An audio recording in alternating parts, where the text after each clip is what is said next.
आज आपके लिए एक इम्पॉर्टेंट और एक डिमांडेड टॉपिक के बारे में काफ़ी लोग हमसे पूछते हैं कि एंजियोप्लास्टी क्या है, कैसे करते हैं, इसके स्टेप्स क्या हैं। हमने ऑलरेडी एंजियोप्लास्टी और एंजियोग्राफी से रिलेटेड काफ़ी वीडियोस किए जिसमें इन जनरल हमने उसके बारे में बात की है कि क्या होता है, कैसे होता है। बेसिक स्टेप्स के बारे में भी बात की है, किस तरह से इसको किया जाता है, किस तरह से पेशेंट को एडमिटेड रखा जाता है और उसमें क्या कॉम्प्लिकेशंस होते हैं। सारे वीडियोस हमने ऑलरेडी किए हैं कवर, जो कि आप मेरे चैनल पर देख सकते हैं।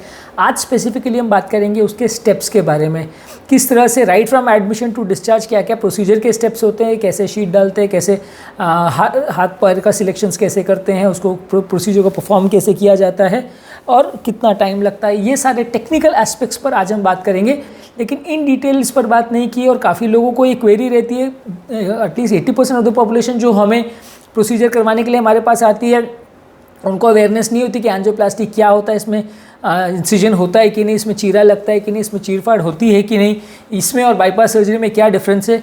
ये टॉपिक भी हमने सेपरेट किया है कि एंजियोग्राफी और बाईपास में क्या, एंजियोप्लास्टी और बाईपास में क्या डिफरेंस है। आज लेकिन स्टेप बाय स्टेप बात करेंगे कि एंजियोप्लास्टी प्रोसीजर में क्या किया जाता है। ये टॉपिक इसलिए इंपॉर्टेंट है कि जब पेशेंट हॉस्पिटल में आता है तो उसको, अगर ये टॉपिक वो देख लेगा तो एक बेसिक अवेयरनेस उसको हो जाएगा, एक बेसिक आइडिया उसको हो जाएगा कि व्हाट टू एक्सपेक्ट, वो क्या करवाने जा रहा है उस प्रोसीजर में, उसके साथ क्या होने वाला है और उस प्रोसीजर में हम उसे बेहोश करेंगे, नहीं करेंगे, नींद का इंजेक्शन देंगे, नहीं देंगे, वेंटिलेटर पर रखेंगे, नहीं रखेंगे, कितना टाइम लगेगा, कितना प्रोसीजर होगा, क्या कॉम्प्लिकेशंस हो सकते हैं। कॉम्प्लिकेशंस की भी तफसीलात या डिटेल्स में नहीं जाएंगे क्योंकि वो ऑलरेडी सेपरेट वीडियो हमने किया है। आते हैं एंजियोप्लास्टी के बारे में। बेसिकली एंजियोप्लास्टी एक ऐसा प्रोसीजर है जिसमें हम हृदय की नली को खोलते हैं। हृदय की नली को ओपन करने का, या उसमें जो कचरा हो गया जिसकी वजह से नली का रक्त का बहाव कम हो गया, ये नली पतली हो गई है, उसमें हम उसे खोलते हैं। रक्त के प्रवाह में जो व्यवधान उत्पन्न हो गया है उसको हम उसका निवारण करते हैं, उसको हम स्टेंट लगाकर कचरे को साइड में कर देते हैं, जिसकी वजह से ब्लड का फ्लो चालू हो जाता है, खून का प्रवाह चालू हो जाता है और इसकी वजह से आपको जो नली में ब्लॉकेज है और जिसकी वजह से हार्ट अटैक आने का रिस्क है, या ऑलरेडी अगर किसी को हार्ट अटैक आ चुका है तो उसकी नलियों को भी खोलने का प्रोसेस भी एंजियोप्लास्टी के द्वारा ही किया जाता है। ये प्रोसीजर के बारे में हम बात करेंगे आज हम, लेकिन ज़्यादातर हृदय की नली की एंजियोप्लास्टी के बारे में बात करेंगे। एंजियोप्लास्टी ज़्यादातर बहुत सारी नलियों में किया जा सकता है, पाँव की नली में किया जा सकता है, गले की नली में किया जा सकता है, हाथ की नली में किया जा सकता है, पेट की नलियों में किया जा सकता है। आज हम सिर्फ हृदय की नलियों की एंजियोप्लास्टी के लिए बारे में बात करेंगे। एंजियोप्लास्टी बेसिकली इसमें पेशेंट को प्रोसीजर बहुत सिंपल होता है, मैक्सिमम इसमें 15-20 मिनट से आधा घंटा, कभी कभी 1 से 1.5 घंटा जितना टाइम लगता है। सिंपल प्लास्टी हो तो 15-20 मिनट में फिनिश हो जाता है, कॉम्प्लिकेटेड प्लास्टी हो, टफ प्लास्टी हो तो लगभग 1-1.25 घंटे जैसा टाइम लगता है। इस प्रोसीजर के दौरान हम पेशेंट को हॉस्पिटलाइज करके करते हैं। पेशेंट को ऑन एन एवरेज 2 से 3 दिन का हॉस्पिटलाइजेशन होता है, जिसमें प्रोसीजर होने के बाद 2-3 दिन का ऑब्जर्वेशन के लिए पेशेंट को रखा जाता है, जिसमें 1 दिन आईसीयू में रखा जाता है पेशेंट को as a part of protocol, और 1 से 2 दिन कंडीशन पर डिपेंड होता है कि कितना अच्छा या कितना बुरा पेशेंट का कंडीशन है, उसके हिसाब से 1 से 2 दिन वार्ड में रखा जाता है पेशेंट को। एंजियोप्लास्टी के इंडिकेशंस क्या हैं? बेसिकली एंजियोप्लास्टी के इंडिकेशंस ये है कि अगर किसी की नली में 80-90% ब्लॉकेज है, साथ में उसको चलने फिरने में सांस फूल रही है, छाती में दर्द हो रहा है, घबराहट, पसीना हो रहा है, जो कि मेडिसिन से मैनेज नहीं हो पा रहा है, तो फिर उसमें एंजियोप्लास्टी किया जाता है। या किसी को अगर हार्ट अटैक हो गया है और नली 100% बंद हो गई है तो उसे हम खोलते हैं।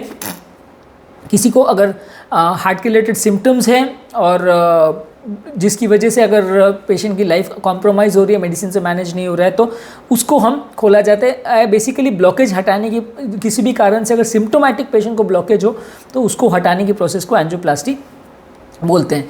कॉन्ट्राइंडिकेशंस तब है जब पेशेंट की कंडीशन बिल्कुल ख़राब है, पेशेंट ऑलरेडी या तो वेंटिलेटर पे है, या पेशेंट की लंग्स में ऑलरेडी पानी भर चुका है, या पेशेंट की किडनी बुरी तरह से फेल है, क्रिएटिनिन वैल्यूज 2.5, 3, 4 से ज़्यादा हैं, पेशेंट ऑलरेडी डायलिसिस पे है, पेशेंट को रिसेंटली कोई सिग्निफिकेंट ब्लीडिंग हुई है, पेशेंट को रिसेंटली कोई सिग्निफिकेंट क्लॉटिंग हुई है, पेशेंट को ब्रेन में कोई ब्लीडिंग हुई है, ब्रेन की कोई सिग्निफिकेंट बीमारी है, पेशेंट को कॉन्ट्रास्ट से कोई एलर्जी है, स्टेंट से कोई एलर्जी है, प्रायर हिस्ट्री है कि स्टेंट में मल्टीपल टाइम्स ब्लॉकेज आ चुका है, कोई इलेक्ट्रोलाइट एब्नॉर्मलिटी है, ब्लड काउंट्स बहुत ज़्यादा हैं, इन्फेक्शन है बॉडी में, कोई निमोनिया या ऐसा कोई इन्फेक्शन है, जो पंक्चर साइट्स है वहाँ पे कोई ब्लॉकेज है कि हम हार्ट तक एक्सेस नहीं कर सकते, इस तरह की चीज़ों की वजह से कई बार एंजियोप्लास्टी नहीं कर सकते, या कॉन्ट्राइंडिकेशन जिसे हम बोलते हैं वो कभी कभी होता है।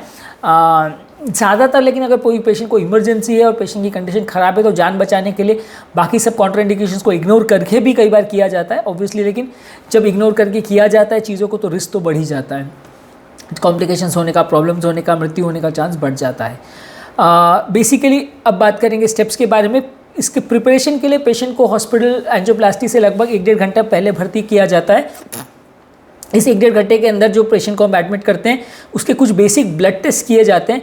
ब्लड टेस्ट में रूटीन कंप्लीट ब्लड काउंट किया जाता है, इसमें हीमोग्लोबिन लेवल्स कितना है, ब्लड काउंट्स कितना है, बॉडी में कोई इन्फेक्शन तो नहीं है, ESR वगैरह चेक करते हैं। अगर हीमोग्लोबिन की कमी है तो कौन से टाइप का एनीमिया वगैरह ये भी इसमें पता चल जाता है। इलेक्ट्रोलाइट्स में बेसिकली सोडियम पोटाशियम लेवल्स करते हैं, ये अगर सोडियम या पोटाशियम दोनों सबसे इंपॉर्टेंट बॉडी के सॉल्ट्स हैं, ये अगर कम ज़्यादा हो तो कई बार बॉडी में सडन अरिथमिया क्रिएट हो सकता है, जान जा सकती है, इसलिए अगर ये प्रॉब्लमैटिक है तो उसको करेक्ट करने के बाद ही एंजियोप्लास्टी किया जाता है। यूरिया क्रिएटिनिन के लेवल्स या वैल्यूज़ देखे जाते हैं जो कि किडनी के फंक्शन के बारे में बताते हैं, क्योंकि एंजियोप्लास्टी में जो कॉन्ट्रास्ट यूज़ होता है वो किडनी के ज़रिए ही बाहर निकलता है। तो यूरिया क्रिएटिनिन के वैल्यूज़ हम चेक करते हैं, अगर किडनी का वैल्यू ख़राब है यूरिया क्रिएटिनिन का तो वैसे केस में एंजियोप्लास्टी को अगर मजबूरी ना हो तो नहीं किया जाता है, या किया जाता है तो मिनिमम कॉन्ट्रास्ट और एक्स्ट्रा सावधानी के साथ किया जाता है। और डायलिसिस का भी अगर ज़रूरत पड़े तो डायलिसिस का भी कवर लेके करना पड़ता है। इसके अलावा हम 3 वायरल मार्कर्स इंपॉर्टेंट है वो करते हैं। HIV वायरस की टेस्ट करते हैं, HBsAg यानी हेपेटाइटिस बी वायरस के लिए, और HCV यानी हेपेटाइटिस C वायरस का टेस्ट करते हैं। ये वायरस का टेस्ट करना इसलिए ज़रूरी है क्योंकि अगर कैथ लैब में इस तरह का इन्फेक्टेड पेशेंट को अगर हम लेते हैं और हम टेस्ट नहीं करते, हमें पता नहीं रहता है, तो उसके बाद सब्सिक्वेंटली जो भी हम पेशेंट लेते हैं कैथ लैब का फ्लोर और कैथ लैब का टेबल और इक्विपमेंट इन्फेक्टेड हो सकता है, दूसरे पेशेंट को स्प्रेड कर सकता है क्योंकि ब्लड बॉर्न इन्फेक्शन है। ऊपर से कोई सिम्टम्स बीमारियों के ना भी हो, ऐसा भी हो सकता है। इसके अलावा पेशेंट को जब हम एडमिट करते हैं तो कई बार उसको पूरा स्क्रब करके स्क्रब बाथ करवाया जाता है हॉस्पिटल में, खासकर अगर कोई बड़ा प्रोसीजर करना हो, कॉम्प्लिकेटेड प्रोसीजर करना हो, पेसमेकर वगैरह करना हो तो उसके लिए पेशेंट को कई बार स्क्रब से नहलाया जाता है प्रॉपरली। उसके बाद उसके जो हाथ और पाँव की नली उसको हमें पंचर करना होता है, वो एरिया को हम बालों को उस एरिया को शेव करवाते हैं और वो एरिया को प्रॉपर क्लीनिंग करवाते हैं। उसके बाद पेशेंट का कपड़ा या गाउन को चेंज करते हैं। पेशेंट अगर लंबा प्रोसीजर चलने वाला है तो पहले से उसको मोशन और यूरिन पास करने को कह देते हैं कि वो अपना मोशन वगैरह पास कर ले। और अगर लंबा प्रोसीजर बहुत लंबा चलने वाला हो, 4-6 घंटे का चलने वाला, तो कभी कभी पेशेंट को कैथेटराइज भी करना पड़ सकता है कि पेशेंट को प्रोसीजर के दौरान पेशाब वगैरह का प्रेशर ना आए। ऐसा होने से टेबल पर प्रोसीजर करने के दौरान व्यवधान उत्पन्न हो सकता है। हालांकि ज़्यादातर केसेस में एंजियोप्लास्टी कोई 4-6 घंटा चलती नहीं है, पर कभी कभार अगर बहुत टफ या कॉम्प्लिकेटेड केस हो, मल्टीपल नलियों को एक साथ करने का प्लान हो, तो इस तरह का प्रिकॉशन लिया जा सकता है। जो मेडिसिन वगैरह पेशेंट ले रहा है पहले, ज़्यादातर वो मेडिसिन पेशेंट्स को लेने को बोलते हैं, कंटिन्यू रखने को बोलते हैं। शुगर वाली मेडिसिन अगर पेशेंट ओमिट कर दे तो चलेगा। खून पतला करने की दवाइयों का एक्स्ट्रा डोजेज दिया जाता है, खासकर अगर पेशेंट को पहले से खून पतला करने की दवाई नहीं दी गई हो तो इसके लिए ज़्यादातर एस्प्रिन 325 मिलीग्राम, क्लोपिडोग्रेल 300 या 600 मिलीग्राम, टिकाग्लोर क्लोपिडोग्रेल के बदले दिया जाता है, 180 मिलीग्राम का लोडिंग डोज होता है। प्रासुग्रेल ये क्लोपिडोग्रेल और टिकाग्लोर के बदले दिया जाता है, इसमें 360 मिलीग्राम्स का लोडिंग डोज होता है, तो ये खून पतला करने के लिए दिया जाता है। इसके अलावा कोलेस्ट्रॉल कम करने वाली स्टैटिन मेडिसिन, अटोरवास्टैटिन 80 मिलीग्राम्स या रोजुवास्टैटिन 40 मिलीग्राम्स, ये पेशेंट को लोडिंग डोज में दिया जाता है। 3 घंटे पेशेंट को खाली पेट रहने की ज़रूरत है।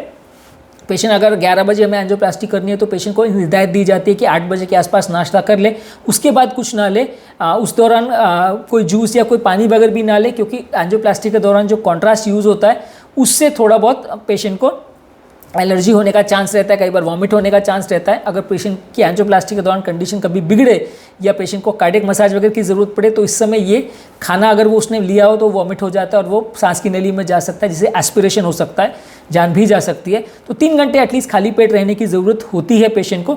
अगर इस दौरान पेशेंट को थोड़ा बहुत प्यास लगे तो थोड़ा बहुत पानी मुँह गीला करने के लिए ले सकता है, ज़्यादा पानी नहीं लेना चाहिए।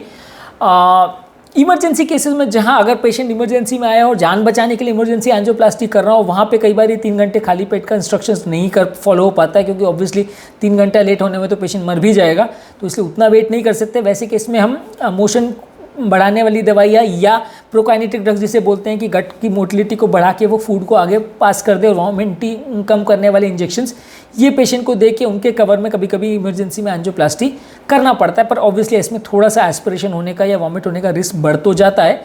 हालांकि आज के जो नए जनरेशन ऑफ कॉन्ट्रास्ट मटेरियल जो ज़्यादातर यूज़ करते हैं उसमें एलर्जी या रिएक्शंस होने का चांस ऑलमोस्ट नहीं के बराबर है, हज़ारों में एक आध केस में ही होता है। लेकिन फिर भी ये पुराने ज़माने से ये चीज़ें फॉलो होती आ रही हैं और इसमें पेशेंट की सेफ्टी बढ़ जाती है, इसलिए इसको ध्यान रखना चाहिए। इसके बाद पेशेंट को जब कैथ लैब टेबल पर लिया जाता है उसमें एक चीज़ ज़रूरी है कि पेशेंट टेबल पर आधा घंटा एटलीस्ट लेट पाए, ऐसा कंडीशन होना ज़रूरी है। और पेशेंट और नॉर्मल सेंसोरियम में वो प्रॉपर बात कर रहा हो, ये ज़रूरी है। इस दौरान हम पेशेंट को बेहोश करते हैं या नींद का इंजेक्शन देते हैं या एनेस्थीसिया देते हैं, वैसा बिल्कुल नहीं है। पेशेंट से बात करते करते इसे किया जाता है। अगर पेशेंट अनकोऑपरेटिव हो या प्रोसीजर में कोऑपरेट नहीं कर रहा और इमरजेंसी में प्रोसीजर करना है तो कभी कभी नींद का इंजेक्शन देना पड़ता है। पेशेंट की कंडीशन बहुत ख़राब है और उसे वेंटिलेटर पर लेने की ज़रूरत है या उसको सांस बहुत ज़्यादा फूल रही है, ऑक्सीजन सैचुरेशन अगर कम होता है तो वैसे केसेस में पेशेंट को एनेस्थीसिया देके वेंटिलेटर पर लेना पड़ता है, उसके बाद प्रोसीजर को किया जाता है। पर इस तरह के जब कार्यक्रम करना पड़ता है, इस तरह का चीज़ें जब करनी पड़ती है तो पेशेंट का मृत्यु दर कई गुना बढ़ जाता है, क्योंकि इसमें कॉम्प्लिकेशंस होने का चांस और प्रॉब्लम्स होने का चांस बहुत बढ़ जाता है। और ऐसा सिर्फ एक्सट्रीम डायर सर्कमस्टांस में, बिल्कुल डायर इमरजेंसी हो जहाँ पेशेंट की कंडीशन बहुत ख़राब हो तो ही किया जाता है, रूटीन केसेस में ऐसा नहीं किया जाता है। पेशेंट को टेबल पर लेने के बाद उसको प्रोसीजर के बारे में समझाया जाता है और हाथ की ज़्यादातर हम एंजियोप्लास्टी हाथ से ही करते हैं, रेडियल आर्टरी जो यहाँ पे होती है उससे करते हैं, या पाँव की नली फीमोरल आर्टरी होती है उससे करते हैं। ज़्यादातर हम प्रोसीजर्स राइट साइड से करते हैं, इसलिए राइट रेडियल और राइट फीमोरल आर्टरी से ही ज़्यादातर प्रोसीजर्स को किया जाता है। ऐसा इसलिए किया जाता है क्योंकि ऑपरेटर यूजली राइट साइड पे पेशेंट के खड़ा रहता है तो उसको कंफर्टेबल रहता है राइट साइड से प्रोसीजर करना। अगर लेफ्ट साइड से करेगा तो ऑपरेटर को अगर लेफ्ट हैंडेड हो तो कर सकता है, या उसको पेशेंट के उल्टी तरफ से जाके करना पड़ता है, जिसमें कैथेटर्स को एंगेज करना, मैनिपुलेट करना सब काफ़ी टफ पड़ता है। लंबा प्रोसीजर चले तो ऑपरेटर को क्योंकि इतना हेवी लेड एप्रन पहन के काम करना पड़ता है तो कई बार उसमें पेशेंट को सिग्निफिकेंट डॉक्टर को सिग्निफिकेंट पेन भी हो सकता है, बैक पेन वगैरह हो सकता है, तो इसलिए पेशेंट का प्रोसीजर रिजल्ट्स कॉम्प्रोमाइज़ होने का चांस ज़्यादा रहता है। इसलिए पेशेंट को हर प्रोसीजर राइट हैंड या राइट लेग से ही किया जाता है। ज़्यादातर कैथ लैब्स में आजकल रेडियल आर्टरी से प्रोसीजर किया जाता है, पर अगर टफ प्रोसीजर हो, कॉम्प्लिकेटेड प्रोसीजर हो, लंबा चलने वाला प्रोसीजर हो, मल्टीपल कैथेटर्स या हेवी साइज़ के कैथेटर्स अगर यूज़ करने हो तो पाँव की नली को भी प्रीफर किया जाता है। हाथ की नली में पेशेंट को कंफर्टेबल ज़्यादा रहता है लेकिन कई बार पेन थोड़ा ज़्यादा हो सकता है। पाँव की नलियों में पेशेंट का कंपैरेटिवली अनकंफर्टेबल रहता है, उसको लेटे ज़्यादा घंटे रहना पड़ता है, लेकिन प्रोसीजर बड़े कैथेटर्स वगैरह के साथ मल्टीपल कैथेटर्स भी अगर यूज़ करने हो तो ईजिली हो जाता है। पेन कंपैरेटिवली कम होता है, ब्लीडिंग का चांस ज़्यादा होता है। रेडियल और फीमोरल आर्टरी में कैसे सिलेक्ट करते हैं और क्या चीज़ों का ध्यान रखना ज़रूरी है, कौन सा सिचुएशन में हम क्या रूट यूज़ करते हैं, उस बारे में हमने सेपरेट वीडियो किया जो आप मेरे चैनल पर देख सकते हैं। आज उसकी डिटेल्स में नहीं जाएंगे, नहीं तो वो अपने आप में एक सेपरेट लंबा टॉपिक है, ऑलमोस्ट काफ़ी मिनट्स उस पर चले जाएंगे, तो उसकी डिटेल्स में आज नहीं जाएंगे। बेसिकली इन जनरल समझने की ज़रूरत है कि रेडियल एंजियोप्लास्टी प्रीफर इसलिए किया जाता है कि वो पेशेंट के लिए कंफर्टेबल है, ब्लीडिंग का चांस कम होता है। फीमोरल इसलिए प्रीफर किया जाता है क्योंकि बड़ी साइज़ की आर्टरी है तो कॉम्प्लिकेटेड प्रोसीजर्स, टफ प्रोसीजर्स आप कर सकते हैं। पेशेंट के लिए अनकंफर्टेबल होता है, ब्लीडिंग का चांस ज़्यादा होता है, इसलिए कम प्रीफर किया जाता है।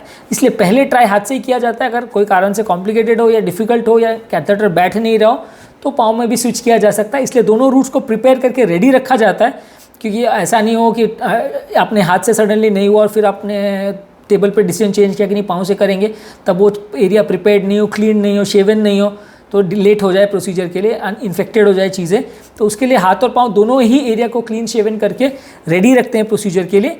और ऑन टेबल ऑपरेटर डिसाइड करता है कि उसे हाथ से करना है या पाँव से। ज़्यादातर हम अपने कैथ लैब में हाथ से प्रोसीजर को करते हैं।